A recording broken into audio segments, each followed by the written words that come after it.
আছে আজি আমাৰ ৰাভা ছাৰ বহুত দিনৰ আমাৰ মণ্ডলীত আহি আপোনাক কেনেকৈ লাগিছে? বহুত ভাল লাগিছে কাৰণ পুৰণি মানুহবিলাকক লগ পাইছোঁ।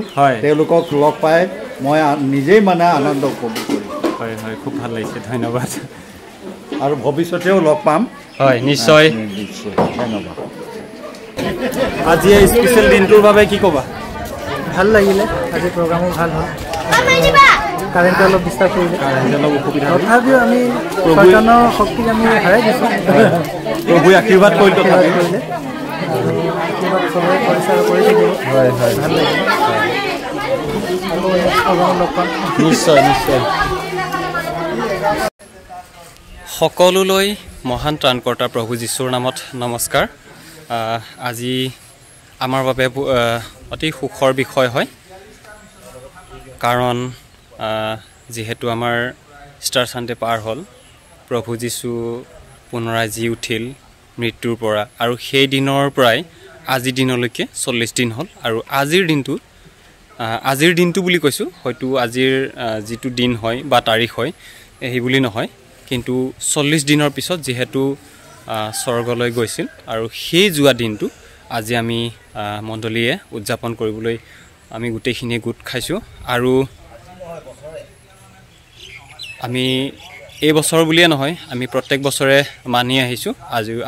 আজিও আমি সেইদিন মানিবলৈ আমি গোটেইখিনিয়ে গোট খাইছোঁ। লগতে আমাৰ মাজত থাকি ঈশ্বৰৰ বাক্য ক'বলৈ আমাৰ ৰেভাৰেণ্ড ৱাই ৰাভা ছাৰ আহিছে, আৰু লগতে আৰু বিভিন্ন মণ্ডলীৰো মানুহ আহি আমাৰ লগত একেলগে গীত গাব, নাচিব, আৰু আমাৰ লগত একেলগে সহভাগিতা ৰাখিবলৈ আহি আছে। আৰু আশা কৰোঁ আপোনালোকে এই ভিডিঅ' প্ৰথমৰ পৰা শেষলৈ চাব, আৰু তেতিয়াহে আপোনালোকে সম্পূৰ্ণ কথাখিনি বুজিব পাৰিব।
বাপ্তিষ্ট মণ্ডলীৰ খ্ৰীষ্টৰ প্ৰিয় বিশ্বাসী ভাই ভনীসকল, লগতে ধাৰিঘাটী মণ্ডলীৰ পৰা অহা খ্ৰীষ্টৰ প্ৰিয় বিশ্বাসী ভাই ভনীসকল, মই সকলোলৈ আমাৰ মহান ত্ৰাণকৰ্তা প্ৰভু যীশুখ্ৰীষ্টৰ নামত আপোনালোকলৈ যীশু ছয় আগবঢ়াইছোঁ।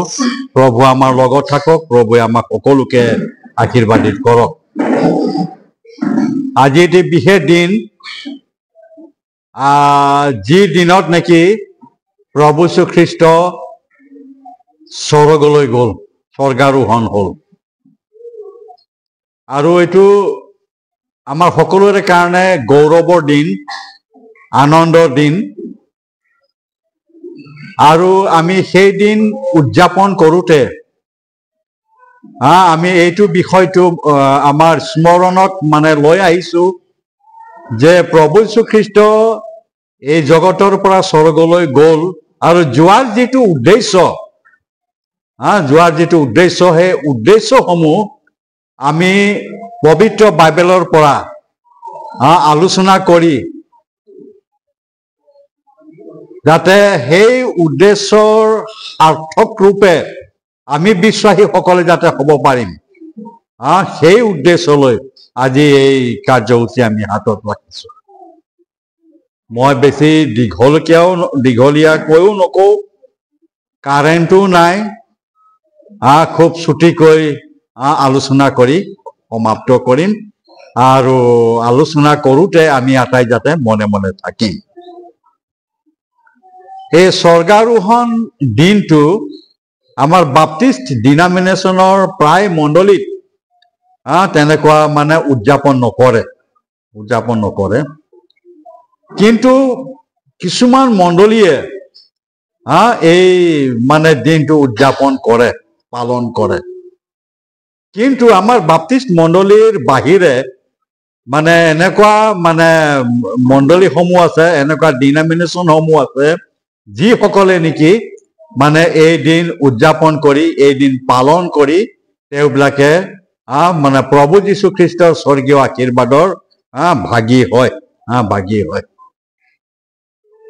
মই যেতিয়া সাউথ ইণ্ডিয়াত চেন্নাইত থিঅলজিকেল কলেজত পঢ়ি আছিলোঁ, আৰু মই তেতিয়া দেখিছিলোঁ যে সেই মিছনসমূহে এই দিনটো উদযাপন কৰে। বেলেগ বেলেগ কাৰ্যসূচী তেওঁবিলাকে লৈ কেনেকুৱাকে প্ৰভুৰ স্বৰ্গীয় আশীৰ্বাদৰ ভাগী হ'ব পাৰে তাৰেই কাৰ্যসূচী প্ৰস্তুত কৰি তেওঁবিলাকে আগুৱাই যায়। আৰু আজি আমি সেই দিন উদযাপন কৰিবলৈ লৈছোঁ। প্ৰভু আমাৰ লগত থাকক, প্ৰভুৱে আমাক সকলোকে আশীৰ্বাদিত কৰক। মই প্ৰাৰ্থনা কৰিম। পবিত্ৰ পিতৃ, এই সময়, এই সহভাগিতাৰ কাৰণে ধন্যবাদ জনাইছোঁ। পিতৃ, আজি এটি বিশেষ দিন, যি দিনত নেকি প্ৰভু আপুনি এই স্বৰ্গৰ পৰা, প্ৰভু এই জগতৰ পৰা স্বৰ্গলৈ গ'ল। আৰু পিতৃ, আপুনি প্ৰভু কৈ থৈ গ'ল, মই তোমালোকৰ কাৰণে ঠাই যুগুত কৰিবলৈ যাওঁ, আৰু ঠাই যুগুত কৰা হ'লে মই আকৌ ঘূৰি আহিম। মই যি ঠাই যুগুত কৰিছোঁ সেই ঠাইত যাতে তোমালোকে যাতে থাকিবলৈ পাবা। প্ৰভু, সেই উদ্দেশ্যেৰে আজি সেই দিন আমি পালন কৰিছোঁ। প্ৰভু, আপুনি আমাৰ লগত থাকক, আপোনাৰ বাক্য কওঁতে আপুনি মোক আশীৰ্বাদিত কৰক। প্ৰভু যীশুৰ নামত খুজিলোঁ, আমেন। আমি পবিত্ৰ বাইবেলৰ পৰা যোহানে লিখা শুভবাৰ্তা 14 অধ্যায়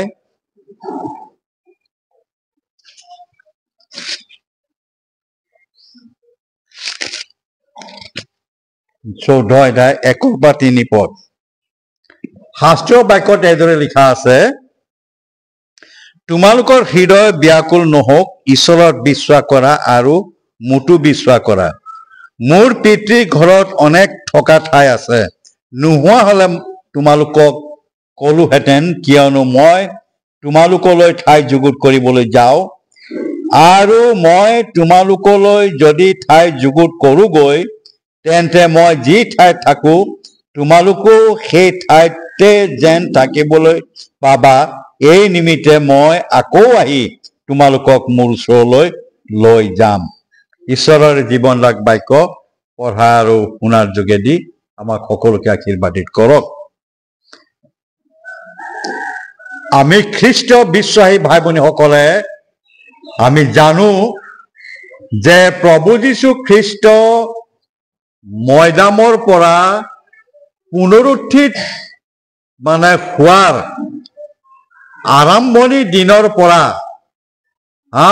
আজিৰ এই দিনলৈকে প্ৰভু যীশু খ্ৰীষ্ট মৃত্যুকো জয় কৰি জয়যুক্ত হৈ উঠি তেওঁ যি যি কৰ্ম নেকি কৰিলে এই 40 দিনত যি যি কৰ্ম নেকি কৰি দেখুৱালে আৰু এই সকলো কৰ্ম কৰাৰ যোগেদি প্ৰভুৰ নাম যে গৌৰৱান্বিত হৈছে আৰু আমাৰ প্ৰভু যে কি মহান প্ৰভু জীৱিত প্ৰভু এই সকলো প্ৰকাশ কৰাৰ যোগেদি সেই সময়ত কি মানুহবিলাকে যাতে প্ৰভু শ্ৰীকৃষ্ণক বিশ্বাস কৰি পৰিত্ৰাণ পায় আৰু তেওঁলোকৰ ব্যক্তিগত জীৱনটো যাতে আদৰ্শময় আধ্যাত্মিক জীৱন যাপন কৰি আগুৱাই যোৱা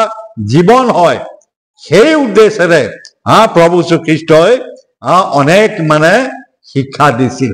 তেওঁৰ পৰিচৰ্যা কালত যি শিক্ষা দিছিল আৰু মৃত্যুকো জয় কৰি জয়যুক্ত হোৱাৰ পিছতো তেওঁ এই পৰিচৰ্যাৰ কাৰ্যসমূহ কৰি গৈছিল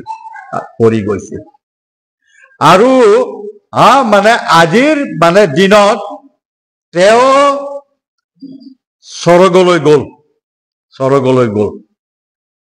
আৰু স্বৰ্গলৈ যোৱা সময়ত তেওঁ এইটো আশ্বাসবাণী আমাক দি থৈ গ'ল যে মই তোমালোকৰ কাৰণে ঠাই যুগুত কৰিবলৈ গৈছো আৰু ঠাই যুগুত কৰা হলে মই আকৌ এদিন আহি মই তোমালোকক মই যি ঠাই নেকি তোমালোকৰ কাৰণে যুগুত কৰিছো সেই ঠাইত যাতে থাকিবলৈ পোৱা সেই ঠাইত যাতে এইটো প্ৰভু যীশু খ্ৰীষ্টে নিজে কোৱা কি বাণী নিজে কোৱা বাণী তেওঁ নিজে কৈছে আৰু যীশু যে আহিব তেওঁ যে ঘূৰি আহিব আমাক লৈ যাবলৈ সেই সময় আহি পৰিছে যে প্ৰভুৰ দ্বিতীয় আগমনৰ আগত জগতত যিবিলাক ঘটনা নেকি ঘটিব এই ঘটনাসমূহে দেখুৱাই দিয়ে জনাই দিয়ে যে যীশুৰ আগমনৰ দিন ওচৰ হৈছেহি আৰু আমাৰ যদি বাইবেলে কৈছে সেই সময় ওচৰ হৈছে তেতিয়াহ'লে আপোনাৰ মোৰ দায়িত্বটো কি হোৱা উচিত আমি কেনেকৈ জীৱন যাপন কৰা উচিত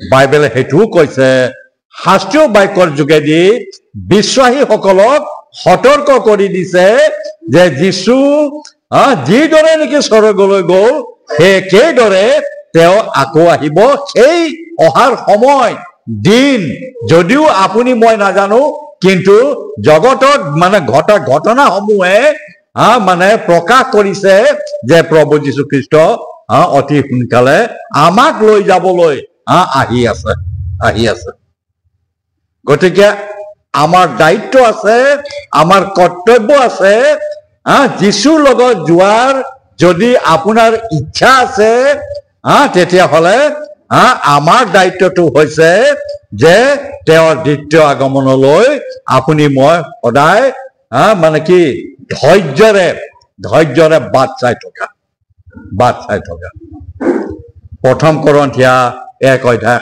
7 পদ আৰু প্ৰথম থিছালনিকা 1 অধ্যায় 10 পদ এই দুটা বাক্য যদি আমি পঢ়ো তেতিয়াহ'লে আমি জানিব পাৰো। আমি এটা পঢ়িবলৈ লৈছো প্ৰথম কৰিন্থিয়া 1 অধ্যায়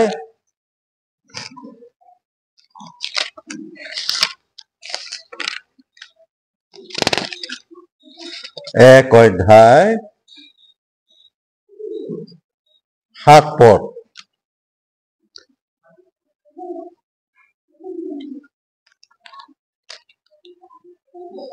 তোমালোকে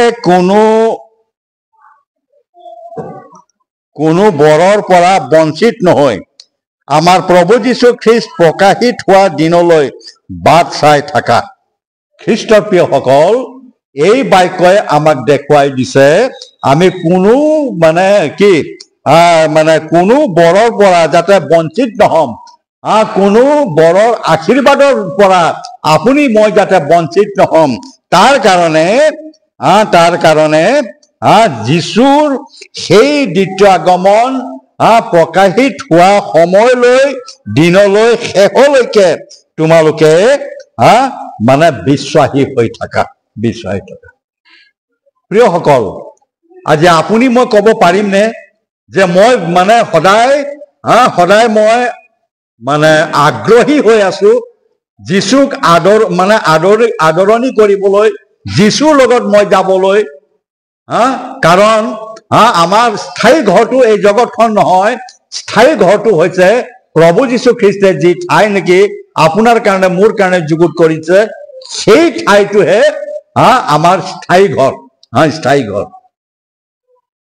আৰু সেই স্থায়ী ঘৰত প্ৰৱেশ কৰিবলৈ হলে আপুনি মই জাগৃত হৈ থাকিব লাগিব। আৰু জাগৃত হৈ থাকিলে আমাৰ আধ্যাত্মিক জীৱনটো যাতে কি প্ৰভুৰ আশীৰ্বাদেৰে পৰিচালিত হোৱা জীৱন স্বৰূপে পৰিগণিত হ'ব। আমি সদায় যাতে জাগৰণ লৈ পেলাই জীয়াই থাকিব পাৰো, সেইটো আমাৰ উদ্দেশ্য হ'ব লাগিব। দ্বিতীয়তে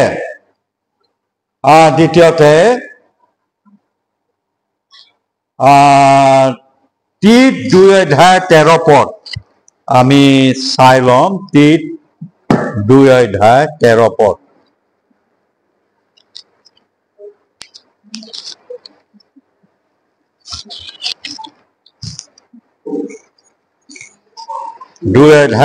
পদত এইদৰে লিখা আছে,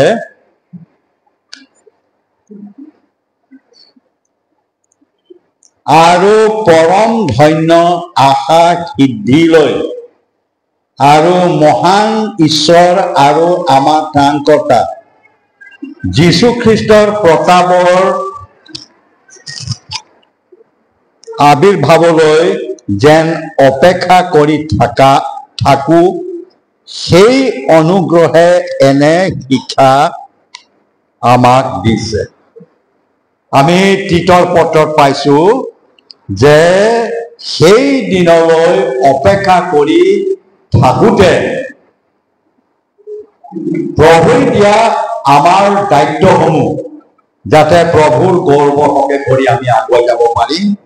আৰু প্ৰভুৰ প্ৰতি থকা বিশ্বাসত আপুনি মই যাতে সদায় নিৰ্ভৰ কৰি থাকিম, সেই বিশ্বাসতে যাতে আপুনি মই আগুৱাই যাব পাৰিম।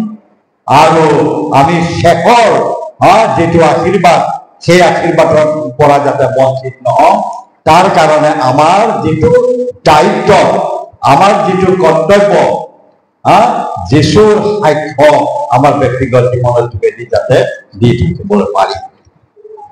এতিয়া কথা হ'ল, বিশ্বাসীসকলৰ ভৱিষ্যতৰ যিটো গৌৰৱ, খ্ৰীষ্টৰ লগত যদি আপুনি মই তেওঁৰ যুগুত কৰা ঘৰত যদি আমি থাকিবলৈ পাম, তেতিয়াহ'লে আমাৰ জীৱনটো কেনেদৰে অতিবাহিত হ'ব সেইটো বাইবেলৰ যোগেদি আমাক প্ৰকাশ কৰিছে। 1 নম্বৰত আমি আটায়ে খ্ৰীষ্টৰ সৈতে থাকিবলৈ পাম। যোহান 14 অধ্যায় 3 পদ। যোহান 14 অধ্যায় 3 পদ। কিমান আনন্দ যে আমাৰ ভৱিষ্যতৰ যিটো আশা, সেই আশাটো যাতে নিৰাশাত পৰিণত নহয়, আমি যাতে খ্ৰীষ্টৰ সৈতে ভৱিষ্যতে যাতে থাকিবলৈ পাওঁ। 2 নম্বৰত, আমি যেতিয়া প্ৰভুৰ লগত থাকিম, যেতিয়া আমি তেওঁৰ মুখ দেখা পাই থাকিম, তেওঁৰ মুখটো আমি সদায় দেখা পাই থাকিম, উজ্জ্বল হৈ পেলাই তেওঁৰ সৈতে আমি থাকিবলৈ পাম। এইটো গীতমালা 17 নম্বৰৰ 15 পদ আৰু 2 কৰন্থিয়া 4 অধ্যায় 6 পদত মানে সেই কথাটো আছে যে যীশুৰ লগত আপুনি মই একেলগে থাকি যীশুৰ মুখ আমি সদায় দেখি থাকিম আৰু যীশুৱে আমাৰ মুখ সদায় দেখি থাকিব। 3 নম্বৰত, যে খ্ৰীষ্টৰ গৌৰৱ আপুনি মই দেখা পাম। খ্ৰীষ্টৰ গৌৰৱ আপুনি মই দেখা পাম। যোহানে লিখা শুভবাৰ্তা 17 অধ্যায় 24 পদ। যোহান 17 অধ্যায় 24 পদ। মই এই পদবিলাক পঢ়া নাই, পঢ়িলে দেৰি হ'ব, সেইকাৰণে আমি আলোচনা কৰিহে ক্ৰমান্বয়ে আগুৱাই গৈছো। 4 নম্বৰত, খ্ৰীষ্টৰ সৈতে গৌৰৱান্বিত হ'ব পাৰিম। আপুনি মই খ্ৰীষ্টৰ সৈতে গৌৰৱান্বিত হ'ব পাৰিম। ৰোমিয়া 8 অধ্যায় 17 আৰু 18 পদ। ৰোমিয়া 8 অধ্যায় 17 আৰু 18 পদ। 5 নম্বৰত, খ্ৰীষ্টে সৈতে ৰাজত্ব কৰিব পাৰিম। আপুনি মই খ্ৰীষ্টৰ লগত মানে খ্ৰীষ্টে যুগুত কৰা ৰাজ্যত প্ৰৱেশ কৰিম আৰু খ্ৰীষ্টৰ সৈতে একেলগে আমি তেওঁৰ মুখ দেখা দেখি হৈ থাকিম, তেওঁৰ সৈতে গৌৰৱ কৰিম আৰু তেওঁৰ সৈতে আপুনি মই ৰাজত্বও কৰিবলৈ পাম। 2 তিমথিয় 2 অধ্যায় 12 পদ। লগতে ঈশ্বৰৰ বাক্যই কৈছে যে সকলো বস্তুৰ অধিকাৰী হ'ব পাৰিম। আপুনি মই খ্ৰীষ্টৰ লগত থাকি খ্ৰীষ্টৰ ৰাজত্ব কৰি মানে সেই ৰাজ্যৰ সকলো বস্তুৰ অধিকাৰী হ'ব পাৰিম। সকলো বস্তুৰ অধিকাৰী হ'ব পাৰিম। 7 নম্বৰত, আপুনি মই তৰাৰ দৰে জ্বলি থাকিবলৈ সক্ষম হ'ব পাৰিম। দানিয়েল 12 অধ্যায় 3 পদ। ইয়াত আমি পাওঁ যে প্ৰভুৰ লোকসকল প্ৰভুৰ লগত সদায় কি মানে উজ্বলি থকা তৰাৰ নিচিনাকৈ মানে জ্বলি থাকিবলৈ সক্ষম হ'ব পাৰিব।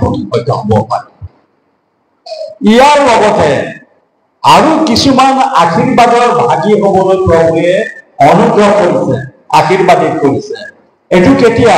যেতিয়া নেকি প্ৰভু খ্ৰীষ্টই আপোনাক মোক তেওঁৰ ৰাজ্যত লৈ যাব, আমি একেলগে প্ৰভুৰ সৈতে ৰাজত্ব কৰিম আৰু আমি কিছুমান মানে কি বিষয় অনুগ্ৰহ আৰু দয়া আশীৰ্বাদসমূহ লাভ কৰিব পাৰিম। সেইটোৱে হৈছে প্ৰথমটো অক্ষয় কিৰীটি। অক্ষয় কিৰীটি, খহি নোযোৱা মানে কিৰীটি। কিৰীটি মানে কি? মুকুট। সেই মুকুট আপুনি মই প্ৰভুৰ যোগেদি পাম আৰু সেই মুকুট পৰিধান কৰি আপুনি মই সেই ৰাজ্যত আৰু আমাৰ মানে কি লগত যোৱা বিশ্বাসীসকলৰ লগত একেলগে থাকিবলৈ পাম। 1 কৰন্থিয়া 9 অধ্যায় 24 আৰু 25 পদ। 24 আৰু 25 পদ। দ্বিতীয়তে, প্ৰভু যীশু খ্ৰীষ্টই আপোনাক মোক দিব আনন্দৰ কিৰীটি। আনন্দৰ কিৰীটি। 1 থেছালনিকিয়া 2 অধ্যায় 19 পদ।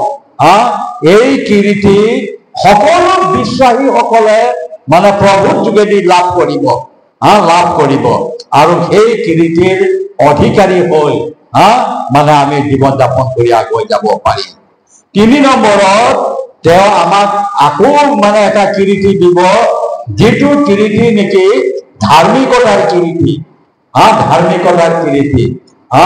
এই কিৰীটি হৈছে মণ্ডলীৰ চলাওঁতাসকল বা নেতা চৰকাসকল যিসকলে নেকি জীৱিত অৱস্থাত তেওঁৰেই মানে পৰিচৰ্যা কৰি মৃত্যুবৰণ কৰিলে, সেইসকল বিশ্বাসীৰ বাবে প্ৰভু যীশু খ্ৰীষ্টে ৰাখি থৈ দিছে ধাৰ্মিকতাৰ কীৰ্তি। দ্বিতীয় তিমথিয় 4:8 দ্বিতীয় তিমথিয় 4:8। তাৰপিছতে আৰু এটা কীৰ্তিৰ কথা প্ৰভু যীশুৱে উল্লেখ কৰিছে, আৰু সেইটোৱেই হৈছে জীৱনৰ কীৰ্তি। জীৱনৰ কীৰ্তি, এই কীৰ্তিসমূহ আমাৰ কাৰণে প্ৰভু যীশুৱে মানে যুগুত কৰি থৈছে। আৰু এই কীৰ্তিসমূহ আমি কেতিয়া প্ৰভু যীশুৰ যোগেদি পাম? যেতিয়া নেকি আমি জগতত থকা কালত আমি শুদ্ধ পবিত্ৰ জীৱন যাপন কৰি আগুৱাই গৈছো, প্ৰভুৰ বাধ্য মানে হৈছো, প্ৰভুই দিয়া আদেশসমূহ আমি পালন কৰিছো। এই সকলো কৰাৰ যোগেদি তেতিয়াহে আমি প্ৰভুৰ গুৰিত এই জীৱন এই মানে কীৰ্তিসমূহ লাভ কৰিবলৈ সক্ষম হ'ব পাৰে। আৰু শেষতে এটা কীৰ্তিৰ কথা কৈছে, সেইটো হৈছে গৌৰৱৰ কীৰ্তি। প্ৰথম পিতৰ 5:4। প্ৰথম পিতৰ 5:4 গৌৰৱৰ কীৰ্তি। খ্ৰীষ্টপ্ৰিয়সকল, আজি আপুনি মই প্ৰভু যীশুখ্ৰীষ্টৰ স্বৰ্গাৰোহণৰ দিন পালন কৰিছো। আৰু এই স্বৰ্গাৰোহণৰ দিন পালন কৰোঁতে আপুনি মই এই কথাটো মানে জানিছো যে প্ৰভু যীশুখ্ৰীষ্টই যিদৰে নেকি কথা কৈ থাকোঁতে মেঘে তেওঁক ঢাকি ধৰিলে, আৰু মানে সেই সময়ত মানে প্ৰভু যীশুখ্ৰীষ্টৰ দূতসকলে যীশুক নেদেখা হ'ল, আৰু তেওঁ মানে যি মানে কৈ থৈ গ'ল, সেই সকলো কৰি যাতে আমি তেওঁৰ স্বৰ্গীয় আশীৰ্বাদৰ ভাগি হ'ব পাৰিম। আমি যাতে আমাৰ খ্ৰীষ্ট জীৱন পৰিচালনা কৰা মানে কি এলাহ নকৰিম। আমি প্ৰতিজনে চৰণৰ তেওঁৰ ৰাজ্যত প্ৰৱেশ কৰি ইজনে সিজনক দেখা দেখি হৈ আনন্দ উল্লাস যাতে কৰিব পাৰি, আৰু প্ৰভু যীশু খ্ৰীষ্টৰ যোগেদি ভৱিষ্যতৰ এই কীৰ্তিসমূহ যাতে লাভ কৰিব পাৰি। ঈশ্বৰে আমাক তেনেকুৱা আশীৰ্বাদেৰে প্ৰতিজনক আশীৰ্বাদিত কৰক। আমাৰ জীৱনৰ যোগেদি প্ৰভুৰ নাম গৌৰৱান্বিত হওক। আমাৰ আশা যাতে নিৰাশাত পৰিণত নহয়। আমাৰ খ্ৰীষ্ট বিশ্বাসীসকলৰ মানে যিটো আশা, আমাৰ এই মাটিৰ শৰীৰ মাটিত লীন হৈ যাব, কিন্তু আমাৰ আত্মাৰ মানে মৃত্যু নহ'ব, আৰু সেই আত্মাৰ মানে এদিন সুদবিচাৰ হ'ব, আৰু সুদবিচাৰত যাতে আপুনি মই প্ৰভুৰ লগত সদায় থাকিব পাৰোঁ। সেই আশীৰ্বাদ বিচাৰি আমি নিজেও প্ৰভুৰ হাতত সমৰ্পিত হওঁ। প্ৰভু আমাক সহায় কৰক, প্ৰভু আমাক সকলোকে আশীৰ্বাদ কৰক। মই প্ৰাৰ্থনা কৰোঁ।